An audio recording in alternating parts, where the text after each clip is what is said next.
Ain't no half stepping with Marcus J, live from the Den, Legacy Internet Radio. All right, so I am very happy. I'm always happy when I have somebody on the live line, but this one makes me really, really, really happy. Because on the live line, I have a member of the esteemed Legacy Internet Radio alumni circle. This man manned our Tuesday night slot for the first 4 years of our nearly 5-year existence. He is the proprietor, he is the ambassador, and he is the king of Enliven Global Media. He is my brother and yours, Mr. LP Steven Sykes. What it do, homie? Blessings and good morning, good evening, and afternoon, and night, and everywhere else. Whenever anybody's listening, good morning, good blessings, and good evening. Yes. Well, you had to make sure you got all of those in there. As the person who spends so much time saving the world, we need to make sure that your people back home in Wakanda were able to be greeted there, because you remind me of the Black Panther, my friend. How you doing, man? You good? I'm good. Been on the road in the rain for 14 hours the day before, and I'm on the road today, so I'm just making it happen. Well, I'm glad to have you on the line. Wanted you in studio. That didn't work out because you are traveling. But I do appreciate you taking a few minutes to get in here and have this discussion, which I think for you and I has been long overdue. I mean, we talk, semi-regular, not as much as we used to. But one of the things that we spent quite a bit of time talking about, particularly in social media, has been about the movie Black Panther. And I know that you've done a lot of work to try to educate and empower and get people to know about it. You and I have some differing opinions about it, which we're going to get into. So let's just start there and just kind of get right to it. Black Panther is a movie. It comes out this weekend, I believe on Friday. And why don't you just open up by, taking your first shot at the movie and why you think it's so important for Black people in particular, but people in general, to get behind this movie. The Black Panther character and icon has been out there even before the Black Panther Party since, for a little over 52 years. It's an important milestone for the fact that besides the joke characters or other things out there, and other than the Blade movies, you have something of minority superhero out there that's getting the attention that is long overdue. Very rarely we're putting out where, other than you can make, say, for the Come Into America movie with Eddie Murphy and Sylvia Hall, we have very rare opportunities to show people of color who may disagree, but from different aspects of around the world, and especially with kind of different tribes, different groups of people representing African culture and our history from a past, present, and a possible historic future. It is an imagery that I've been begging for years versus that's the takeover of our culture versus what we have today in African American views of, and especially in reality TV. It is especially important is that we need to get more minorities, and I say minorities in terms of people of color, women, Asians, Latin, Hispanic, and all of the other different superheroes to get out there and get importance, not just dressing initially a white character and then put a Black person in it. We need to make sure we get the ones that's culturally historic out there. Once we get this, now we can truly say we got something out there and make a push to get more movies out there. But if we don't go out there and represent it, they're not going to say, well, obviously they don't care, and we lose opportunities. How many more times are we going to have these opportunities, and we're going to keep falling short by the wayside over discord and stupid arguments? Right. No, I agree with that, and that's a good point. Now, you've tried to do your part by hosting a screening for the movie. Tell us how that ended up working out. It did not work out very well. Since the movie was first announced, I was working directly with Marvel Studios and Regal Films and also AMC. I was awarded the movie, but I could not say anything until the holiday time, whereas we were allowed to have a screening. In addition, I was the only one in the country at this moment right now where I was offering commercial time in front of the screen for all the local businesses and what have you at a fraction of the cost of what it would normally be, and also online promotion by Marvel Studios and Regal throughout the region for different people. So it was a great opportunity. Plus, we had a wine tasting and some other contests and drawings. Unfortunately, it was met with a high amount of discord, and especially the fact that I was encouraging people. I didn't demand it, but I was encouraging people to make sure they try to wear either all black or something representing African culture, or maybe a favorite superhero just to come out. A lot of people did not like that, but apparently, because I am not the famous person, but now when you go out and see all these premiere parties and everything else that people are trying to host and celebrities, they are doing what I have asked. And Right. the director of Marvel, Kevin Feige, and others had called me specifically and saying, thank you for inspiring and encouraging a movement where everybody took my game plan and now I'm trying to set up something similar around the country. Well, let me just say a couple things. First of all, I'm proud of you as my brother and my friend, who I don't always agree with, who doesn't always agree with me. But, you know, I watched how tireless you worked with regards to trying to make that happen. And you and I worked together on getting some advertising for Legacy Internet Radio to be a part of that. So I was looking forward to seeing it come to fruition. And it's upsetting and saddens me that it didn't work out. Largely, to be completely frank, is more about my sadness is more about you because I know how hard you worked. So my sadness is more so about you. Now, where we disagree a little bit is the impact of the movie. Here's why. I think the movie is great. I think the movie is going to be outstanding. I look forward to seeing it as a fan of the movie. I look forward to seeing pretty much nothing but black faces on the screen. I like to watch television, and particularly my favorite shows are shows that feature all black casts. No shade to white folk, but I think most folks are more comfortable seeing images of themselves displayed in print, displayed in radio, displayed on screen.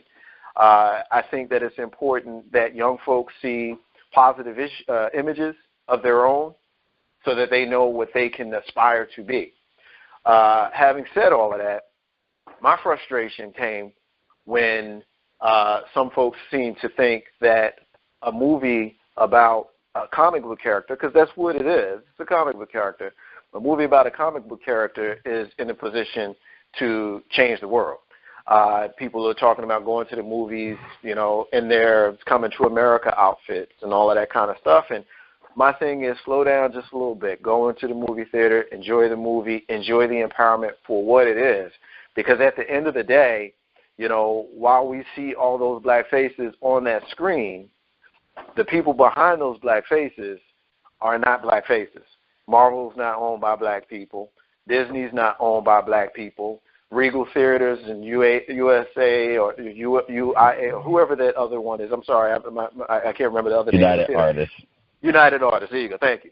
Those folks are not black folks. So while I understand the position of empowerment, I think we also need to be wise and just kind of holistically look at the entire message, because I've seen so much energy given to go see this movie where those dollars are ultimately going to line the pockets of folks who don't look like us, and that same energy and that same zeal is not given to people like Mr. LP Steven Sykes, who tried to promote said movie. See how that came full circle.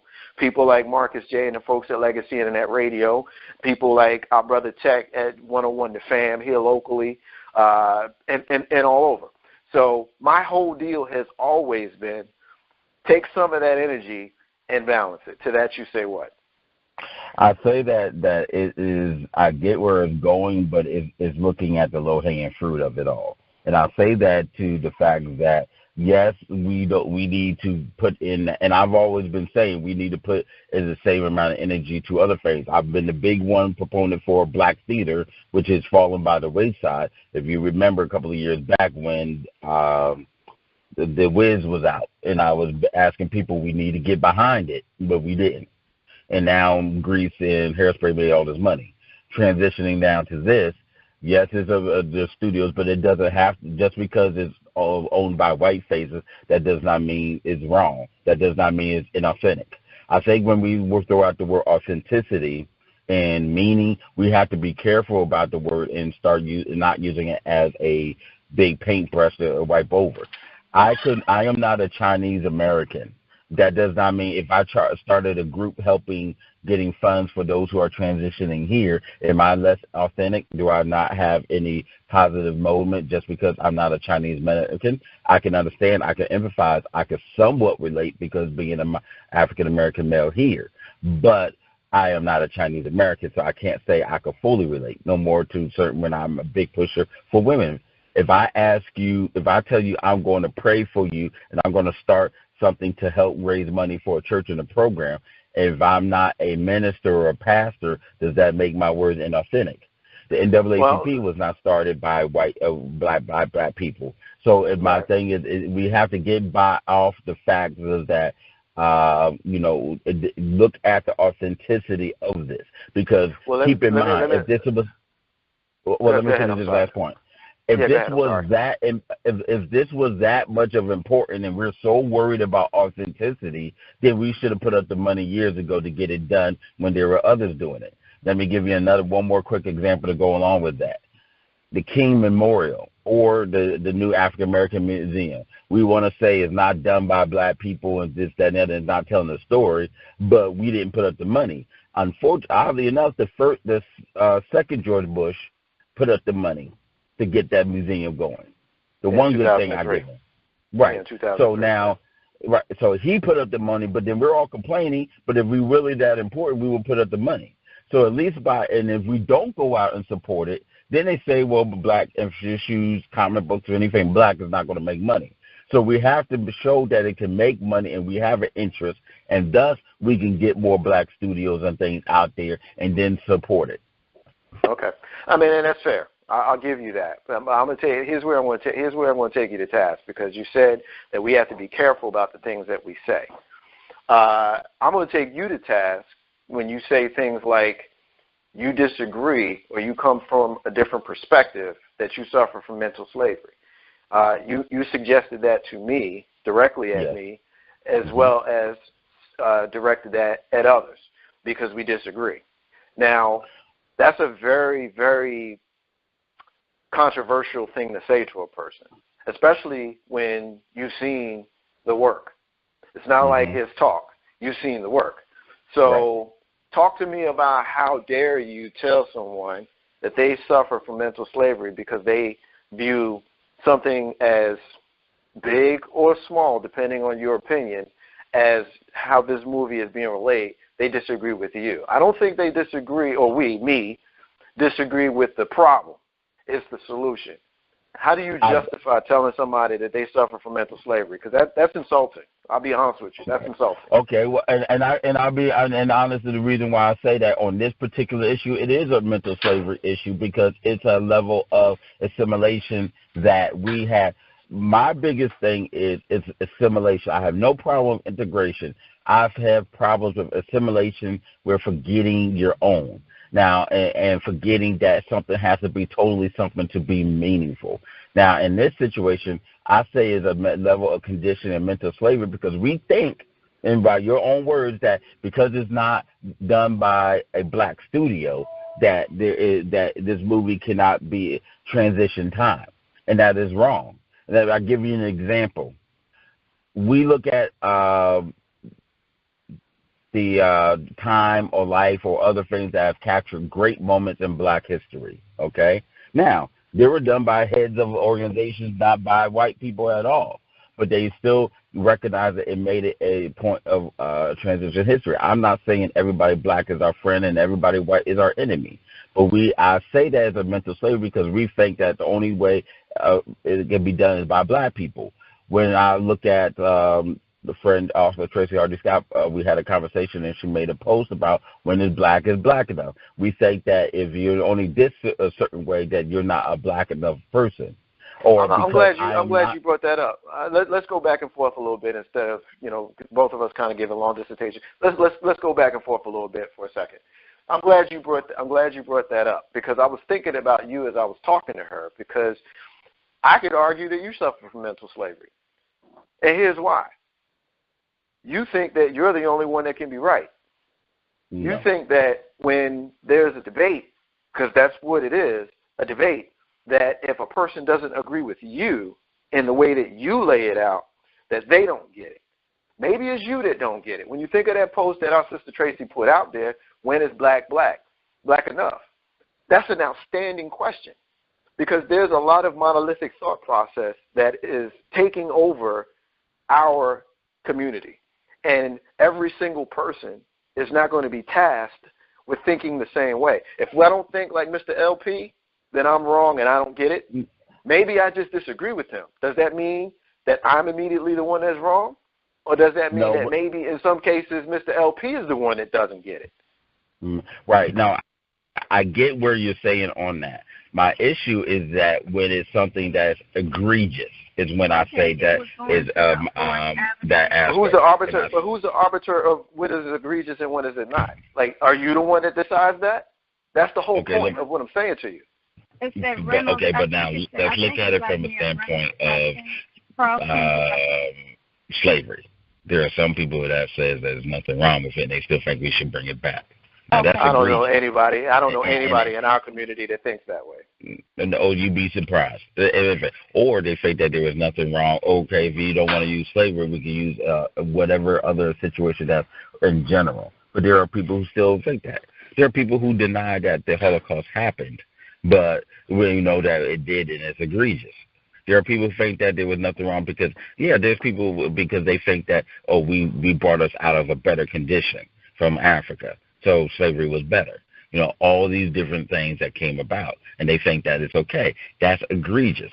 To sit here and say that just because it is not done by a black person, then that makes it feel like anybody white, anybody else other than white, that all the efforts that they're doing is that someone who has nothing but pure goodness in their heart is wrong, and it means nothing because they're white.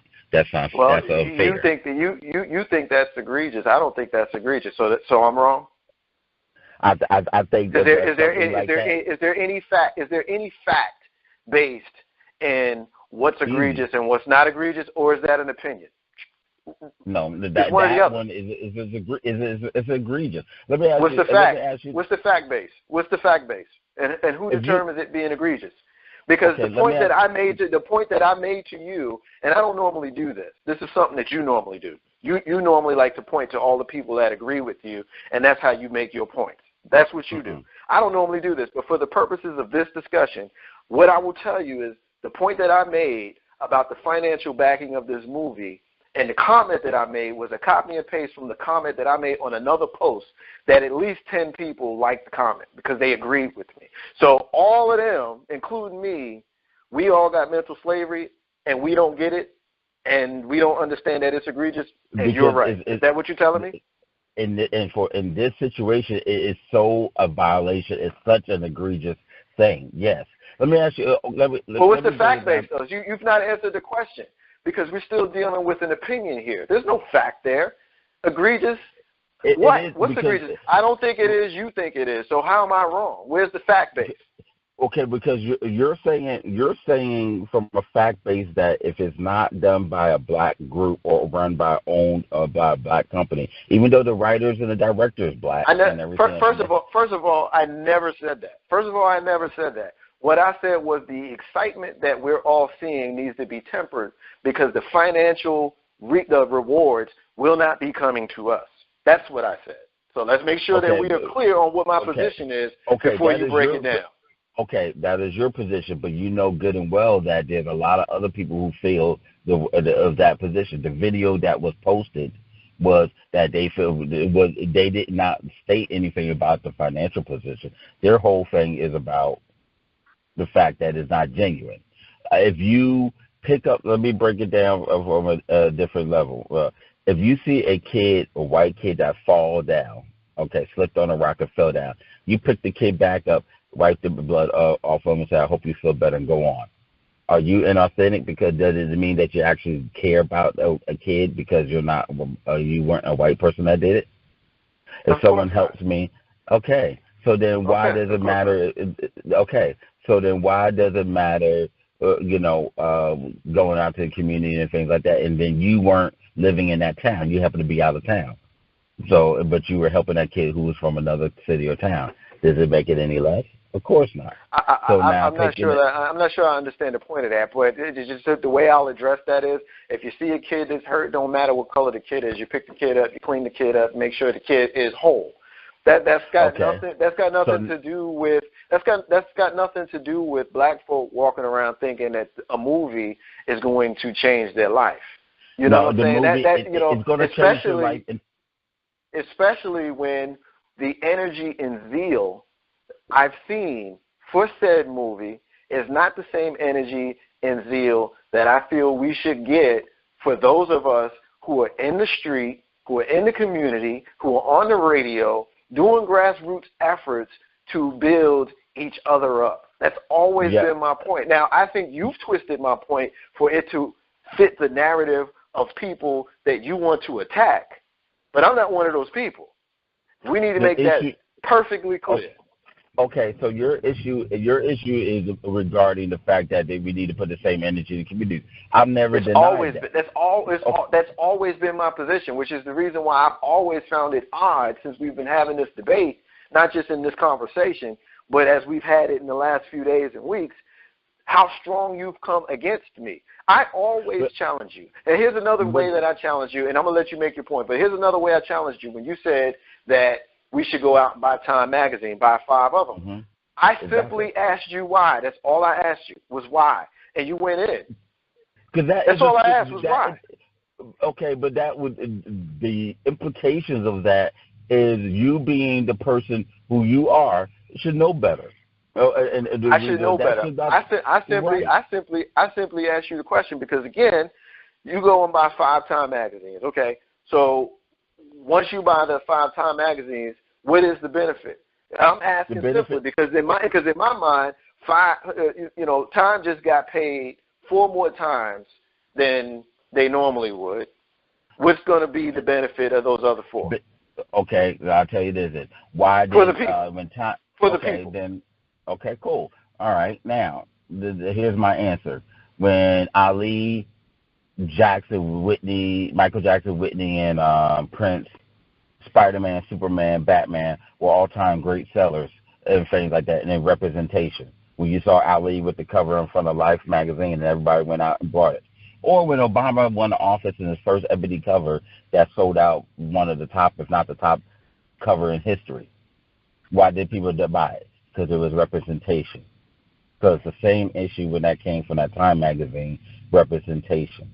When you see a now, when I asked you the question, if you had explained it as opposed to attacking, and that's the other thing. I said to you before, I said, as much as you can't stand folks who support the current president and how they're aggressive about their support of the president, you display a lot of that same mentality when someone does not agree with you or when someone challenges you. You come a little stronger than you probably should in some cases. But in this situation here, you of all people know that history, okay? So to ask why is sort of like, why is the sky clear? It's a no-brainer. Do you think it's possible? You are not that person that should be asking that question because you should know that answer by the. Do you think that it's possible? Do you think it's possible that I simply may process the necessity there differently than you do? Is that possible? In this situation coming from you, no. Honestly, I do not. So I have to. So if I don't process it the way you process it, then I'm wrong. I don't get it, and I suffer from mental slavery. Is that your position? And then no, I'm saying in this situation, in that situation there. Let me ask you this: But there's been many situations, Stephen. There's been many situations that if I disagree with you or if I challenge you, then I am the one that doesn't get it. And that's the point that you're missing right now in me even asking you this, that you have absolutely. In this situation it was direct, I feel, and when it came to the Black Panther, I didn't say mental slavery for any of the other stuff that you challenged. I got you. Hey, look, I got you. I got you on that. For this. specifically on this, because it is so egregious that we think that if it's not from a black position owner, or something's not from black person, that they're not authentic and real. But and I just laid out my position on that, which is not being represented in what you just said. No, I just told you what my position is. Okay, but now let me say this. But online, you put out that video. I said the same thing. You can go back and look at it. I shared a video. I shared a video of someone making his position, and then I commented what was my position in the same post. It's in black and white. It's right there. But I also responded earlier in saying that if we don't go out and support this movie, then we cannot get out and say, hey, the positions of people out there recognizing the issues and needs of our community, and say, hey, you know what, I want to support the black community and other things out there because of the needs of what's going on. So let me go ahead and give out money and things like that for those who do. Let me ask you a very basic question, because I know we're getting close to the end, and I know you got to run soon. So let me just ask you a simple question. Do you think that it's possible for two strong-willed black men to agree on a problem and disagree on the solution and still find common ground without attacking one another? You think that's possible? Yes, I do believe that is possible. Okay. Now, do you also believe that those two strong-willed black men who disagree on solutions can coexist in a world where one is not walking around thinking that he's right and the other one is wrong on every single position? Now, before you answer that question, I'm not talking about Marcus J. and Mr. LP. I'm talking about Martin Luther King and Malcolm X. And I'm talking about W.E.B. Du Bois and Booker T. Washington. I'm talking about any number of intellectual scholars who were brilliant enough to identify a problem, disagree on solutions, but figure out a way to both work towards the common goal, which is everybody eating and everybody prospering. You think that's possible? Yes, but you have to also consider in the means that it's done. And I say that in terms of like that could be a dangerous position because two people, the person that's a drug dealer in the community, that's a businessman, and he says, I'm providing for the community with my deals, and he gives the money to the church and money to schools and this, that, and the other. But it's done under the premise of doing something bad and negative. We don't want the Nino Brown type of thought process that, well, at the end of the day, everybody eats and things like that, but how far are you willing to sell off your principles in order to achieve that?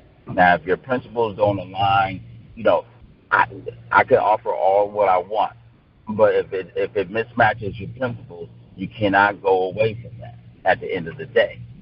It's like, for sure, we use the argument all the time.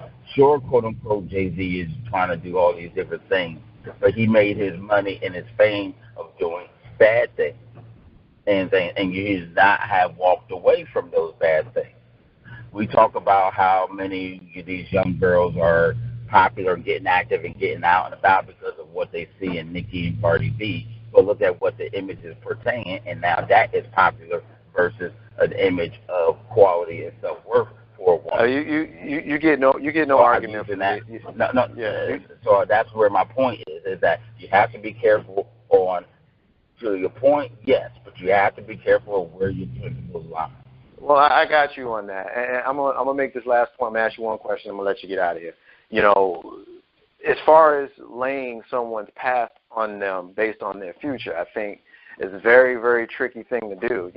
I know that you're not a fan of Sean Carter, Jay-Z.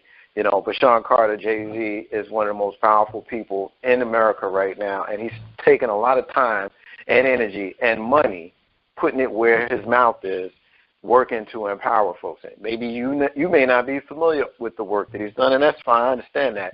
But I don't know that it's fair to lay someone's youth on them as a saddle to keep them from being able to prosper with regards to the great things they're doing in the future, because we know that Malcolm X didn't even get out of prison until he was 27. He was 27 when he changed his life. You know what I'm saying? And so I know. Go ahead. I know, but I hear you on that. But my point is that, but then that just tells the kid in the streets that it's okay to do what I'm doing because Jay-Z did it, this did it, that did it. They're not looking at all the other stuff. They're looking at the. Is that what the kid in 1953 was thinking when Malcolm X got out of prison? Was he thinking, you know what? I could be the head of the Nation of Islam. All I got to do is sleep with white women, perm my hair, and burglarize homes.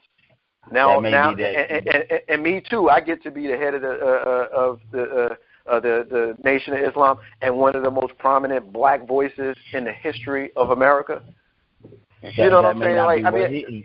That may not be what he's thinking, but then you also have to think about what about all the kids that died in the streets because they thought it was cool, and then they're no longer here. But what about the fact that right now, 54 years later, we're still talking about Malcolm X's voice? You know what I mean? The book is not closed on Sean Carter. And at some point, you have to allow folks to grow and be the man or woman that they are. You're not going to be the same person at 50 that you were when you were 20. So because he was a bad guy when he was 20, you know, he can't make his mark now as a 50-year-old. Think about what you just said. No, I did not say that they could not make their mark. My whole thing is that still, but how did they get to that point of power? Okay, well, what would you have him do? What would you have him do? If you were Jay-Z, what would you do differently? The past is the past. You can't do nothing about the past. Right now, what would you have him do different? I would focus more on education, things that can go out in the community, denounce what I did, and say that, hey, I've gotten famous because you dance to these songs, but these songs are wrong. These songs are wrong. So you've never heard of the schools that he's financed, the scholarships that he's given, and the times that he talked about how he was a different person when he was young versus who he is now. You never heard of any of that stuff, huh? Yeah, the scholarship that said you had to get a basis of a 2.0. Really? Okay. The schools that put it out there, but you made it difficult for some of the other people to attain. A 2.0 is so that every single kid can have access to that scholarship. If you raise it, you eliminate a lot of kids. But you're setting the bar low. A 2.0 is a D. Yeah, okay. You graduate, you're getting out. So what does that say to the kids that actually study to get a 4.0 or a 3.0 and better to get a scholarship? They don't have to do anything. So basically, you would rather. Go ahead. I'm sorry. Go ahead. That kid who did nothing, okay, with themselves. Oh, I'm gonna get a scholarship for Jay-Z. I don't gotta do nothing. So you're wasting that money because if they didn't do anything if they did not do anything to get anything better than just barely a 2.0 to get that scholarship, and then what do you think when they get to 9 out of 10 times when they go to college or anything else, they're not going to put in the same effort because it was too easy for them because they did a 2.0 versus. So let me give you a real life example, and I won't call out who this person is because I don't want this person to be embarrassed. But I got somebody that's close enough to me that I'll tell you offline who they are. That was a 2.0 student in high school that bust their ass to get 2.0. So everybody just doesn't have the academic wherewithal to be able to get great grades. Academia is not for everybody. Some folks are just brilliant in other ways and just never worked out in school. Okay, so then they. So you want to send this person to trade school? Or maybe, just maybe, that they didn't meet their academic peak until later on. I got you on that. Again, it's one of those points that we disagree with. We disagree there. I think that I didn't say you're reaching. I think you're reaching because I just gave you an example of where Sean Carter has done something for the hood, for the kids financially with education, just like you said he should. Just like you said he should, and you found a problem with it. You found a problem with it. Because of that, they're using the aspect. Sean Carter, all those other things like that. But they got their fame through the back of putting down women, all the cursing, all the misogyny, and everything else. Now, if you sat there and say, you know what, all that music is gone, I'm not going to take any money from what I got for that path and everything. His fortune is baited on anything. If I got $1 billion from doing drugs and guns and illegal activity, and I'm giving money out to school and I'm giving out scholarships, all that other stuff is maybe fine, but then how did I get it? At the end of the day, it's going on. Why do mothers, you see some mothers out there say, get the kid out, that you got to get out of my house because you're doing drugs. Yes, you're making money, you can pay the bills and things like that, but you got to get out of the house because they don't want that drug money. And that's the mentality. What you're saying is that he got all that money and the fame from, transitioning one to the other and going forward. Now, did you get to that fame? He has enough talent that he probably would have gotten to that fame level without doing all of that extra stuff. But nobody's ever faking about that. One of the biggest gangster movies in the world is Scarface, but then nobody's talking about all the mental health, the imperialism of white privilege, everything else that went on to that movie, okay? But now that movie is celebrated as one of the best hip-hop movies because it's celebrating about guns, hustling, drugs, and getting my money. Who's thinking about all the other principles? That part I won't debate. But what I will say to you is, if we're speaking specifically on Sean Carter, if we're just specifically talking about that person, this is someone who transitioned from that kind of reckless behavior as a youth to someone who has done some good things as an adult, as a grown man, as a 50-year-old man in America. So you can't discount someone's past. You can't do that. But at the same time, how long do you saddle somebody with it? If you know somebody who had some transgressions in their youth, maybe they became an ex-convict or a felon or something like that, how fair is it to hang that scarlet letter on them for the rest of their lives? I don't believe in it. Look, I fight through. I'm not saying it's hanging a scarlet letter. I'm saying it is how you go about it going forward. Is he trying to do some right things? Yes. But then you look at everything else going forward. You lying. You put out an article saying I done sold this many albums and everything else and pushed out there, which really didn't happen. Okay, I get now. And let me give you another example. I was on record, and you saw this, where I said during the Grammys, everybody was complaining about this, that, and the other for him not winning, but we didn't go out and support and buy his albums. I was the first one and the only one, as far as I saw, for a long time until recently, that said that. Okay, I was on record saying that if you really support him for his stuff with body, then go out there and buy his music and support it and call in and write in. We didn't do that. We were quick to complain, but we don't put any action to anything before or after. Well, I think you and I both will agree on that part, because that's my biggest deal, and that brings us full circle with regards to how I felt initially on Black Panther, because ultimately my entire deal with not necessarily being negative. No, I've never been negative, but I have tried to temper a bit of the excitement for the movie and try to share some of that excitement with some other things, particularly things that are more so in our control. I'll give you one last example before I let you go. You know, we're going to have an interview coming up here this month with Brother Dawu Anyabwile, who's an Emmy award-winning illustrator, and his brother, Dr. Guy Sims, who's the writer and author. They're the co-creators of Brother Man Comics. Most folks don't even know what Brother Man Comics are, but guess what? They've been in existence for 30 years. 30 years.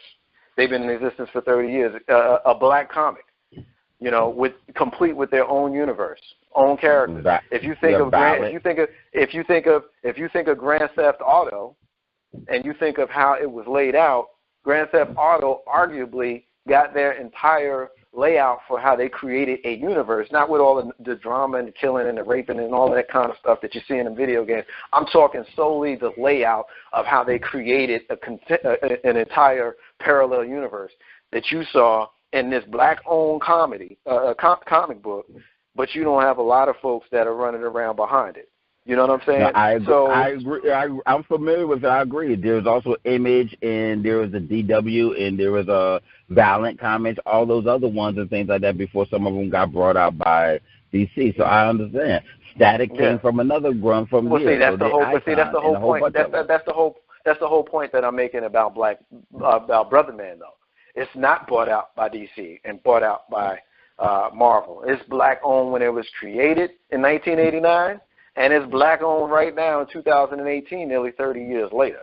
You know, but I don't see the kind of zeal to run behind that kind of character that I see a lot of us will run behind a more mainstream type of character. That to me is what's most frustrating.